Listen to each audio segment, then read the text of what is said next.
नमस्कार, मैं रवीश कुमार। आपका अंदाज़ा सही है कि क्या कहने जा रहा हूँ, लेकिन गुजारिश है कि जो भी कह रहा हूँ उसे धीरज के साथ सुनिएगा। भारत की पत्रकारिता में स्वर्ण युग तो कभी था भी नहीं, लेकिन आज के दौर की तरह भस्म युग भी नहीं था। भस्म युग से मेरा मतलब है जहाँ इस पेशे की हर अच्छी बात तेज़ गति से भस्म की जा रही हो। यह दिन भी आना ही था। इस देश में अलग अलग नाम वाले अनेक चैनल हो गए हैं, मगर सब हैं तो गोदी मीडिया ही। उसका परिवेश, उसका इकोसिस्टम, पत्रकारिता का और माहौल सब खत्म कर दिया गया है। मगर पत्रकारिता करने और कराने का दावा भी सब कर रहे हैं। खासकर वो भी कर रहे हैं जो उसी सत्ता का हिस्सा माने जाते हैं, उसी के रूप में देखे जाते हैं, जिसकी ताकत से हर दिन पत्रकारिता इस देश में कुचली जा रही है। जब वो कहे कि वह उच्च स्तरीय पत्रकारिता करना चाहता है, तब ऐसा दावा करने वालों को ज़रा संदेह की निगाह से देखिए। गोदी मीडिया और सरकार भी पत्रकारिता का अपना मतलब आपके ऊपर थोपना चाहती है। अगर इसका मतलब किसी भी रूप में वही है, तब आप एक बार फिर से झांसे में आने वाले हैं।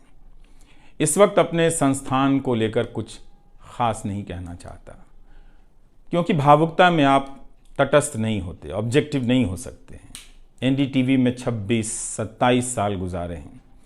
इतनी लंबी यात्रा के अपने उतार चढ़ाव भी हैं। अनेक साथी, वरिष्ठ, कनिष्ठ सब शामिल हैं। कितने लोगों ने साथ दिया है। इन अनुभवों के बारे में कभी भी वस्तुनिष्ठ तरीके से नहीं बोला जा सकता, और आज के दिन तो बिल्कुल नहीं, क्योंकि कई बार तथ्यों के साथ भावनाएं मिल जाती हैं और भावनाओं के तूफान में बहुत सारे तथ्य छूट जाते हैं। बेहतर है कि इसे संक्षिप्त ही रहने दिया जाए। जो आदरणीय शख्स हैं उन्हें मैं याद कर ही रहा हूँ। काफ़ी सारी शानदार यादें हैं एनडीटीवी में, अब दोस्तों के बीच सुनने सुनाने के काम आएंगी। आज के दिन किसी एक व्यक्ति का नाम लेना मुश्किल हो रहा है, तब जब आपके पेशेवर जीवन में अनेक लोगों का हाथ हो। कैसे एक का नाम ले सकते हैं? मैं जानता हूं कि पूर्व सहयोगी, मौजूदा सहयोगी सब मुझ में अपना हिस्सा देखते हैं, और वो सही भी है। मुझे सभी से कुछ ना कुछ मिला है। मैं सबका ही आभारी हूं। इसलिए एक का जिक्र कर बाकी को छोड़कर आप न्याय नहीं कर सकते, खासकर ऐसे दिन। वैसे भी इस वक्त तो हर चेहरा ही अच्छा नज़र आ रहा है, क्योंकि सबने मेरे अनुभवों को, मेरे जीवन को समृद्ध किया है। बेटी विदा होती है तो वो दूर तक पीछे मुड़कर मायके को देखती रहती है। मैं इसी स्थिति में हूँ। अभी मुड़कर देख लेने दीजिए, फिर कभी विस्तार से एनडीटीवी की बात करूँगा, लोगों के बारे में और एनडीटीवी के बारे में, डॉक्टर रॉय, राधिका रॉय के बारे में भी। मैं कई लोगों की प्रतिक्रियाएं पढ़ रहा था। बहुत सी बातें तो मुझे आज ही पता चली। हैरानी हुई कि हर किसी के पास एनडीटीवी का एक अलग ही किस्सा है। वाकई उन 27 वर्षों के बारे में ठहर कर और संभल कर बात करने की ज़रूरत है। एनडीटीवी ने एक चीज़ सिखाई कि टीवी में और टीवी का एक ही मतलब होता है, टीम। एंकरों के स्टार बनाए जाने के बाद यह धारणा टूट गई, मगर आज भी टीवी के बुनियाद में यही है कि जितनी अच्छी टीम होगी उतना अच्छा काम होगा। अभी इस बात को यहीं रहने देता हूँ, कभी किसी और वक्त के लिए, तब जब आप भावुक ना हों, तब जब मैं भावुक ना हूँ कि एनडीटीवी छूट रहा है। अगस्त 1996 में एनडीटीवी से औपचारिक रूप से जुड़ा था। अगस्त 1996 में ट्रांसलेटर के रूप में, अनुवादक के रूप में। लेकिन उसके पहले कई महीनों तक मैं यहाँ चिट्ठियाँ छांटता रहा। बोरे में चिट्ठियाँ आती थीं और मेरे पास रख दी जाती थीं। तब दर्शक पोस्ट बॉक्स में चिट्ठियाँ भेजा करते थे। देश भर से दर्शक अपने हाथों से अलग अलग कार्यक्रमों के एंकरों को लिखा करते थे। इन्हें पढ़ते हुए मैंने टीवी के कार्यक्रमों के आसपास दर्शकों को बनता देख रहा था। मेरा काम था उनकी बारीक नज़र से लिखी गई चिट्ठियों पर रिपोर्ट बनाना और एंकरों या कार्यक्रम के प्रोड्यूसर को सौंप देना। दिहाड़ी का काम था, उसी के हिसाब से मजदूरी मिलती थी, पैसे मिलते थे। मेरी ज़िंदगी में यह काम आज भी जारी है। आज भी आप मुझे सैकड़ों की संख्या में मैसेज लिखते हैं, हाथ से लिखी चिट्ठियां भी आती हैं, बहुत अच्छी लिखावट में। मैं ज़्यादातर मैसेज पढ़ता भी हूँ और सभी के नहीं तो बहुतों के जवाब देने की कोशिश करता हूँ। कई बार तो अपनी निराशा भी आपसे साझा कर देता हूँ। मैं आपके बीच आकर अपने मन का भाव नहीं छिपाता, क्योंकि मैं आपके बीच बताने के लिए आता हूँ। अगर खुद को ही छिपाने लगा तो वो पूरा बताना नहीं होता है। मुझे तो लगता है कि कई हजार दर्शकों के पास मेरे लिखे हुए जवाब होंगे। उंगलियों में दर्द रहने के कारण इन दिनों जवाब देना कम कर दिया है। तो एक तरह से जिन चिट्ठियों से एनडीटीवी में मेरी शुरुआत होती है, उनका आना जाना आज भी जारी है, आज तक जारी था। वो काम आगे भी जारी रहेगा, लेकिन इतने सारे सुझावों, जवाबों, अपेक्षाओं, शिकायतों और डांट के बीच सोना, जागना और जीना मुझे आपके हवाले करता चला गया। मैं खुद के पास तो रहा ही नहीं, आपके बीच गया तो घर ही नहीं लौटा। शायद अब कुछ वक्त मिलेगा खुद के साथ रहने का। आज की शाम एक ऐसी शाम है जहां चिड़िया को उसका घोंसला नज़र नहीं आ रहा, क्योंकि कोई और उसका घोंसला ले गया है, मगर उसके सामने थक जाने तक एक खुला आसमान ज़रूर नज़र आ रहा है। तो खैर, उसके बाद अनुवादक बना और कई पत्रकारों की रिपोर्ट का अंग्रेज़ी से हिंदी में अनुवाद करता रहा। इसके बाद मैं रिपोर्टर बन गया और फिर मेरी दैनिक रिपोर्ट की अलग यात्रा शुरू होती है। रवीश की रिपोर्ट से काफ़ी कुछ सीखने को मिला। तो इस तरह से ये एनडीटीवी में ही संभव हुआ कि एक चिट्ठी छांटने वाला इसके एक चैनल का ग्रुप एडिटर समूह संपादक बनता है और आज उसे छोड़ रहा है, इस्तीफा दे रहा है। बहुत बड़ी बड़ी शक्तियाँ पीछे खड़ी हैं इस एक पत्रकार के पीछे। तो स्वाभाविक है कि ये नौबत आनी थी, इसका अंदाज़ा मुझे पहले भी था, लेकिन जिस दिन आता है उस दिन अच्छा तो नहीं लगता है। लेकिन मैं आपसे यह भी कहना चाहता हूँ कि जब भी मेरे बारे में मूल्यांकन करें, इस बात की सहानुभूति मुझसे ना रखें कि मैं चिट्ठी छांटता था। मैं उनकी तरह नहीं हूँ कि अचानक चाय बेचने की बात करने लग गया। उतर रहा हूँ जहाज़ से, बात कर रहा हूँ चाय बेचने की। सहानुभूति के लिए या फिर अपने संघर्ष को महान बताने के लिए मैं ऐसा नहीं करना चाहता। इस देश में हर किसी का संघर्ष ही पहाड़ चढ़ने के जैसा है। आप एम्स के बाहर मरीज जो खड़े हैं, उनके परिजन जो खड़े हैं, उनसे मिल लीजिए। आपको पता चल जाएगा कि उनकी चुनौतियां कितनी बड़ी हैं और आपका दुख कितना कम है, छोटा है। लेकिन आज के दिन मैं आप सभी के बीच दर्शकों की बात करना चाहता हूं। इस दौर में कुर्सी पर बैठे किरदारों को टूटते हुए देखा, सबने देखा। संस्थाओं को भस्म होते देखा, आपने देखा। नफरती तूफान में लोगों को भटकते देखा, मगर मैंने इसी दौर में एक नई संस्था भी बनते देखी है। वह संस्था है जनता की संस्था, दर्शकों की संस्था। दर्शक ही अपने आप में इंस्टीट्यूशन बन जाते हैं। आप दर्शकों की संख्या भले कम है, मगर आप दर्शकों ने मिलकर जर्जर किए जा रहे इस लोकतंत्र में जनता नाम की संस्था का पौधा सूखने से बचा लिया। एनडीटीवी में मुझे जब भी अवसर मिला, मैंने जान लगा दी। मैंने कभी उन अवसरों को अपने लिए नहीं देखा, बल्कि यही सोचा कि ये अवसर मुझे आप दर्शकों के लिए मिला है, इसलिए उन सभी अवसरों को आप दर्शकों की कहानियों से भरता चला गया और मैं आप दर्शकों का होता चला गया। आपका दावा मुझ पर बहुत बड़ा है, मैं जानता हूँ। आप मुझ पर बहुत दावा रखते हैं। मेरे आसपास आप दर्शकों की वजह से एक न्यूज़ रूम बन गया था, पब्लिक न्यूज़ रूम, जो दफ्तर के भीतर नहीं, आपके घरों में था, आपके दिमाग में था। दुनिया भर में फैले कितने दर्शकों ने आगे आकर मेरी मदद की है। आपने कभी मुझसे पैसे भी नहीं मांगे, कभी एहसान तक नहीं जताया। विदेशों में मेरे लिए वीडियो रिकॉर्ड किया, रिसर्च किया। मेरा हर कार्यक्रम किसी न किसी दर्शक के सहयोग का उदाहरण है। आप दर्शकों ने मेरी जानकारियों को दुरुस्त किया है, गलती की है तो डांटा भी है और काफ़ी कुछ उसमें जोड़ भी दिया है। कई सारे एक्सपर्ट, कई सारे छात्र, कई सारे प्रवासी भारतीय, स्थानीय भारतीय दर्शक बनने के साथ साथ मेरा साथ दे रहे थे और पत्रकार भी बन रहे थे और इस पेशे के एक छोटे से द्वीप को बचा रहे थे। इस प्रक्रिया को बिखरते देखना, दर्शकों के बनने की प्रक्रिया को बिखरते देखना और फिर से बनते देखना बहुत सुखद अनुभव रहा।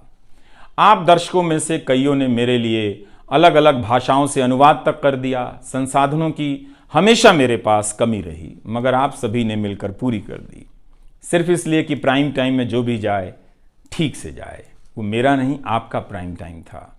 कभी खराब शो कर दिया तो आपने अपनी निराशा बताने में कोई संकोच नहीं की। आप वाकई लाजवाब हैं। दर्शक ही मेरे नियमित संपादक हैं, निरंतर संपादक हैं आप दर्शक मेरे। मैं अक्सर कहता हूं कि एक पेड़ में कई बारिशों का पानी होता है। आपके जैसे दर्शकों के होने में ही किसी रवीश कुमार का होना है। आप हर मौसम में बरसात बनकर आ जाते हैं, सूखते पेड़ों को हरा करने आ जाते हैं। आज आपकी बदौलत यूट्यूब पर, ट्विटर पर कितने ही पत्रकार खड़े हो गए। आप उन सभी के पीछे खड़े हैं। आज कई वेबसाइट हैं जिन्हें आप सब्सक्रिप्शन के बहाने आर्थिक मदद देते हैं। जब लोकतंत्र में एक भी संस्था नजर नहीं आ रही थी, अदालतें कमजोर नजर आ रही थी, आ रही हैं, आप दर्शक नजर आ रहे थे। आज के दौर में आप ही पत्रकारिता के सबसे बड़े संस्थान हैं। पत्रकारिता अब संस्थानों में नहीं बची है, आप जैसे दर्शकों के बीच बची हुई है, जिनकी मदद से आज पत्रकार सवाल पूछ रहे हैं। यही आपका इस वक्त में सबसे बड़ा योगदान है। हो सकता है कि कोई जनता की आवाज को पूरी तरह कुचल दे, उसकी आवाज पर धार्मिक नफरतों की आंधी धूल को भर दे, ढक दे, लोकतंत्र को मिटा दे, मगर आप दर्शकों का होना हौसला देता है कि लोकतंत्र भले खत्म हो जाए, मगर उसकी चाहत कभी खत्म नहीं होगी, क्योंकि आप जैसे दर्शक अपनी जवाबदेही को, जिम्मेदारियों को बहुत खूब समझते हैं। इस मुश्किल वक्त में आपने एक पत्रकार पर भरोसा किया, उसे कितना प्यार दिया। कई बुजुर्ग माओं ने मेरे बाल सहला दिए, गाल छू लिए, तो किसी ने मेरे गमले में गुलाब के फूल लगा दिए, किसी ने चने का सत्तू भेज दिया कि मेरी सेहत ना खराब हो, किसी ने शहद भेज दी, किसी ने धूप में खड़े देखा तो सर पर गमछा तान दिया और छाता खोल दिया, किसी ने जेब में कलम रख दी, महंगी कलम। आज के दिन मैं एनडीटीवी से ज़्यादा आप दर्शकों को याद करना चाहता हूँ। आपके बिना मैं कुछ नहीं कर पाता। मुझे आप दर्शकों पर नाज है। कई बार लगता है कि मैं संस्था का कम, आप दर्शकों का प्रतिनिधि ज़्यादा हूँ। मुझे काम करने की आज़ादी मिली संस्था में, निर्बाध आज़ादी, और उस आज़ादी को मैंने हमेशा संभाल कर रखा, क्योंकि आपकी तेज नज़र मुझ पर थी। खुद को काफ़ी संभाला कि कुछ गलती ना आ जाए, कुछ मुझसे चूक ना हो और मुझ में अहंकार ना आ जाए और बदले में आज़ादी चली जाए। मेरे आगे दुनिया बदलती रही, मगर टेस्ट मैच के खिलाड़ी की तरह पिच पर टिका रहा। पर अब किसी ने मैच ही ख़त्म कर दिया है, उसे T20 में बदल दिया है। जनता को चवन्नी समझने वाले जगत सेठ हर देश में हैं, इस देश में भी हैं। अगर वो दावा करें कि आप तक सही सूचनाएं पहुंचाना चाहते हैं, तो इसका मतलब है कि डॉलर अपनी जेब में रखकर आपकी जेब में चवन्नी डालना चाहते हैं। पत्रकार एक खबर लिख दे तो जगत सेठ मुकदमा कर देते हैं और फिर सत्संग में आकर प्रवचन भी देते हैं कि वे पत्रकारिता का भला चाहते हैं। आप दर्शक इतना तो अपना भला समझते होंगे। इसलिए आज मैं अपने संस्थान से ज़्यादा आप दर्शकों को याद करना चाहता हूं। मुझे हमेशा लगता था कि हिंदी का पत्रकार छत क्यों नहीं छू पाता है। ऐसा क्यों है? हिंदी पत्रकारिता के कई श्रेष्ठ संपादकों, पत्रकारों के कार्यों पर निगाह रहती थी। उनकी गहराई हैरान करती थी, फिर भी लगता था कि उनकी बात जमाने तक ठीक से नहीं पहुंची, पेशे के भीतर उन्हें उनकी जगह नहीं दी गई। पत्रकारिता का मतलब अंग्रेजी का पत्रकार होना हो गया। इसके कुछ ठोस कारण भी हैं, उनमें विस्तार से जाने का समय नहीं है, लेकिन तब भी हिंदी के जुझारू पत्रकार आसमान क्यों नहीं छू सकते हैं, यह बात कचोटती रही। इन सब बातों ने मेरे व्यवहार में काफ़ी बदलाव कर दिए। भाषा को संयमित किया, मर्यादित किया, ताकि हिंदी का प्रभाव कम ना हो। बहुत सजगता से अपना काम इस तरह से किया कि लोगों को, देश के किसी भी हिस्से के लोगों को मेरी हिंदी से प्यार हो जाए। मेरी मातृभाषा हिंदी नहीं है, भोजपुरी है। भोजपुरी गांव है मेरे लिए। हिंदी मेरे लिए भाषा का वो शहर है, पहला शहर, जहां मैं गांव से शहर आया था, लेकिन मुझे भारत के हर राज्य के दर्शकों से प्यार मिला है। हिंदी प्रदेशों की कुंठित राजनीति ने हिंदी को हथियार बना दिया। इससे हुआ कुछ नहीं, हिंदी को लेकर कुंठाएं ही बढ़ती चली गईं, किसी का भला नहीं हुआ। मैं उन सभी गैर हिंदी भाषी पत्रकारों, सामाजिक कार्यकर्ताओं, विद्वानों का शुक्रिया अदा करना चाहता हूं, जिन्होंने मेरी हिंदी को समृद्ध किया, जिन्होंने मेरे लिखे हुए का अपनी भाषा में अनुवाद किया और अपनी भाषा में लिखी हुई जानकारियों का मेरे लिए अनुवाद कर दिया मुफ्त में। कई बार लगता था कि अलग अलग डिब्बे जुड़ते जा रहे हैं और रेल बनती जा रही है। उर्दू, मलयालम, तमिल, कन्नड़ा, पंजाबी, गुजराती, मारवाड़ी, बंगाली, मराठी भाषा के पत्रकारों ने कितना कुछ जोड़ा है। यह बात कहीं हिंदी बनाम अंग्रेजी की तरफ ना मुड़ जाए, इसलिए कहना जरूरी है कि अंग्रेजी भाषा में लिखने वाले विद्वानों और पत्रकारों ने मेरी खुलकर मदद की है, मेरे साथ बराबरी का व्यवहार किया। जो नहीं कर सके, ऐसे हैं, उनका क्या हिसाब करना, उनका क्या रोना, मगर जो बराबरी के साथ पेश आते रहे, उनका आभार व्यक्त करना चाहिए। उन सभी ने अपना श्रेष्ठ मुझसे साझा किया, किताबें दी, अवसर बताए, मेरे लेख का अनुवाद तक कर दिया, ज्यादा लोगों तक पहुंचा दिया। मेरे जीवन में इतिहास के मेरे शिक्षकों का बहुत योगदान है। मेरे शिक्षक मेरी जान है। मैं चाहता हूं कि आप मेरे जरिए मेरे पीछे खड़े अनगिनत लोगों के बारे में जानें, उन्हें भी देखें। और दोस्तों को कौन भूल सकता है, बहुत अच्छे अच्छे दोस्त मिले, कम मिले लेकिन मिले। आप जनता के बीच जाने के तमाम अवसर मेरे लिए बहुत खास हैं। तमाम आंदोलनों को कवर करने गया, आपके बीच जाते ही जो चीज़ खास नज़र आती थी वो है एक पत्रकार के प्रति आपका विश्वास, आपकी समझ। आप लोगों से मैं घिर जाता था। आपके भीतर कितना कुछ बहने लग जाता था, जिसे एक राज्य को सुनना चाहिए, जिसे सुनाने के लिए पत्रकार से अच्छा कोई जरिया नहीं। मुझे आपके बीच आकर हमेशा लगा कि आप सरकार को कैसे देखते हैं, और मैं उस नजर से सरकार को देखने लगा। इसी का भरोसा है कि आपकी सक्रियता में ही भारत का लोकतंत्र धड़कता है। शाहीन बाग और किसान आंदोलन की जिद में मुझे सूरज की रोशनी दिखाई देती है। आपको जनता बनते हुए देखा है। मेरा विश्वास गहरा होता चला है कि तंत्र भले खत्म हो जाए, लेकिन जनता के बीच जन बचा हुआ है। एक दिन यही जन आज से बेहतर तंत्र बना लेगा। आज कुछ लोगों को यकीन हो गया है कि सारा तंत्र उनके कब्जे में है। अब जन का कोई मोल नहीं।